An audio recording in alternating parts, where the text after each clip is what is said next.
Bonjour et bienvenue dans notre chaîne M3D Entertainment.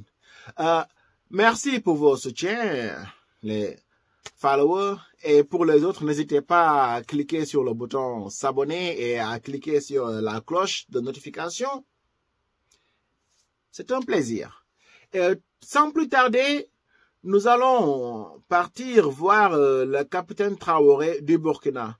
Car aujourd'hui, certains hommes des forces de défense ont essayé de le descendre. C'est comme ça qu'on peut le dire. Ils ont essayé de faire un coup d'État contre le capitaine Ibrahim Traoré. Celui que le peuple burkinabé a choisi pour mener à bien les destinées du pays. Pour leur faire sortir de ce sous-développement. Pour leur faire sortir de ces chaînes occidentales.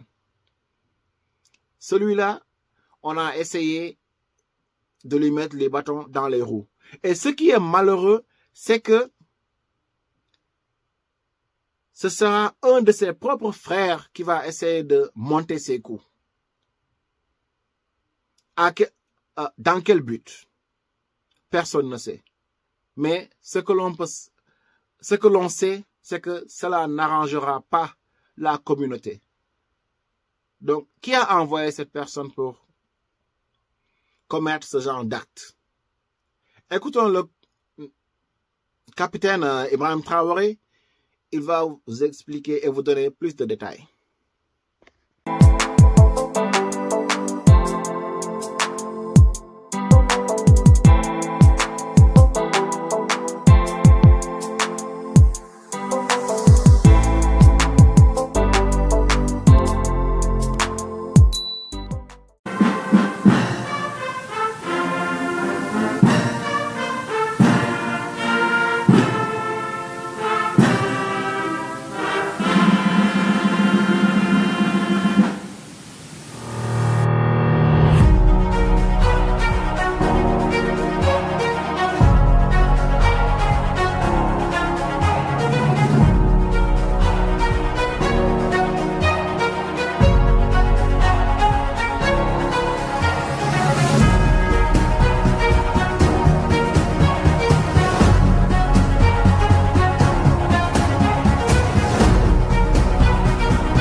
Dieu nous fait grâce qu'on puisse se retrouver pour pouvoir honorer donc notre drapeau. Il y a 2 jours de cela, avant-hier, 4 août, nous célébrions donc l'anniversaire de l'avènement de la révolution du Burkina Faso, qui a vu donc naître la lutte pour notre indépendance réelle. Le 4 août 1984, le Nord Burkina Faso est né avec le drapeau que nous venons de monter, les armoiries, l'hymne national, tout a été changé. C'était un espoir de pouvoir donc donner un souffle nouveau à notre pays.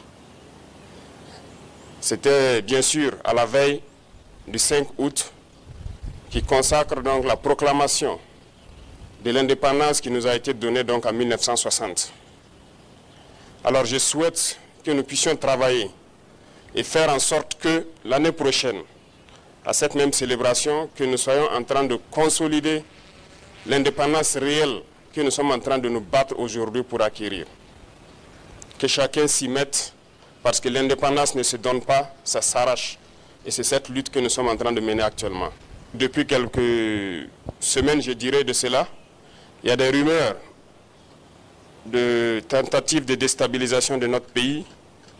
Et je pense que certaines presses sur la place ont aussi relaté certains faits. Alors en tant que travailleur de la présidence, c'est un devoir de pouvoir vous donner l'information juste et que vous puissiez aussi informer d'autres personnes en retour. Et surtout pour votre gouvernement et votre sérénité dans le travail. En effet, depuis très longtemps, nous suivons effectivement une cellule dans un pays voisin qui est dirigé par des services de renseignement occidentaux, dirigés principalement contre notre pays, et les opérations devraient principalement commencer en fin mai. Ça devait consister donc à une guerre de communication intense contre notre pays, ce que vous avez suivi. En plus de cela, il devait y avoir donc une guerre informatique également. Nos systèmes informatiques devraient être attaqués pour créer un blackout. En plus de ça, il y a une guerre économique souple et passive, qui ne dit pas son nom, que nous avons aussi su contenir.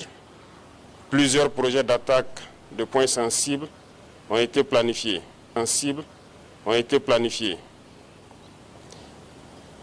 L'autre phase, c'était donc des assassinats ciblés qui ont été aussi planifiés.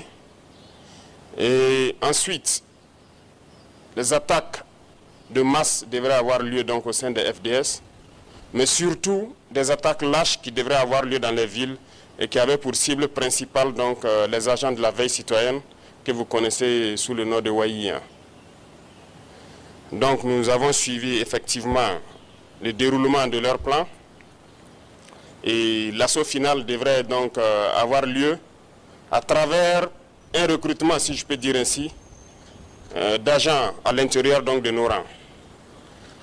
Donc de la guerre de communication jusqu'à tout ce que j'ai cité, nous avons essayé de contenir la situation. Certaines personnes ont été arrêtées dans cette subversion.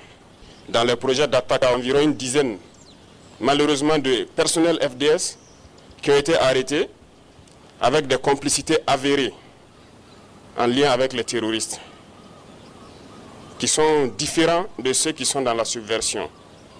Donc ces personnels étaient en lien avec les terroristes, les donnaient les informations nécessaires pour mener des attaques. C'est malheureux que ce soit des Burkinabés et encore des personnels de FDS, mais c'est le cas. En plus de ça, certains médias aussi ont relaté le fait que certains éléments des BIR ont été contactés. C'est vrai. Vous savez que les BIR sont le fer de lance de la lutte que nous menons actuellement. Tous ceux qui ont été approchés nous ont rendu compte et nous suivons la situation. C'est malheureux de vouloir rester à l'extérieur et de manipuler des soldats à l'intérieur pour faire ce que vous voulez. C'est insulter l'intelligence de nos soldats et tout le monde l'a compris. Je pense que ces officiers qui manipulent sont tous à l'extérieur et ils continuent de leur travail depuis l'extérieur. Ce n'est pas honorable pour un officier d'agir ainsi. Je pense que pour plus de dignité, ce serait bien qu'ils rentrent et qu'ils mènent eux-mêmes leur projet. Et nous les attendons. C'est pour vous dire que nous suivons la situation et nous allons continuer de sévir et d'agir pour toujours maintenir le cap que nous avons donc pris. Parce que c'est une lutte de longue haleine. Ce sont des événements qui ne vont pas manquer. Nous dérangeons beaucoup de gens, nous savons. L'indépendance, comme je vous l'ai dit, ça s'arrache.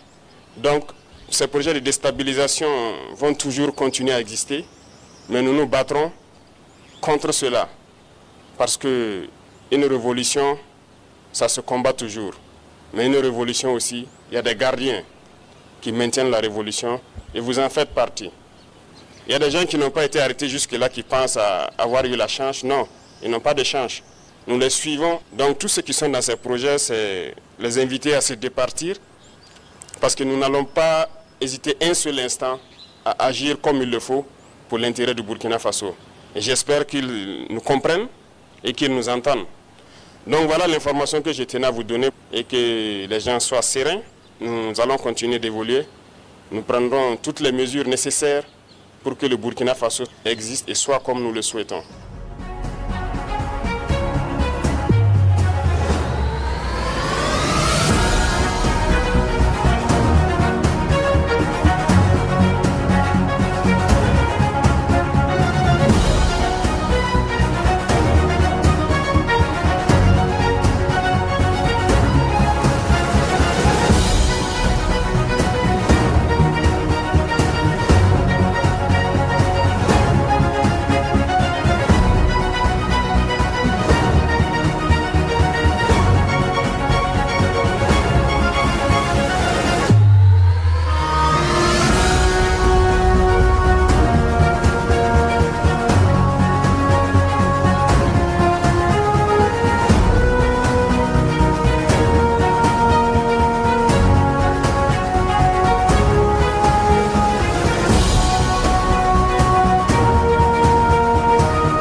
après avoir suivi le capitaine Traoré, que pensez-vous de ce qu'il vient de dire?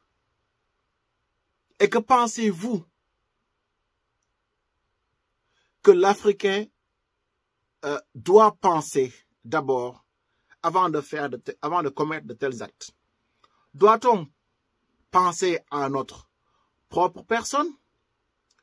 C'est-à-dire ce qu'on nous propose derrière, cette corruption mentale qu'on nous propose derrière, du genre, oh, toi tu es très ambitieux, si tu arrives à faire tomber ton frère, tu seras au pouvoir, tu vas obtenir ça et ça et ça et ça, et tu seras un roi et je vais te protéger. En général, c'est ce qu'on les propose. Alors qu'il y a toute une communauté qui est là. Donc, comment doit-elle penser? Et il y a tout un avenir qui est là. Car les enfants burkinabés, africains, voient en eux leur futur. Alors, que pensez-vous de ce qui vient d'être fait? Si vous avez des suggestions et autres, vous pouvez les mettre en commentaire. Le débat est ouvert. Tout le monde peut donner son point de vue. Quant à moi, je vous dis à la prochaine pour une autre vidéo. Merci beaucoup.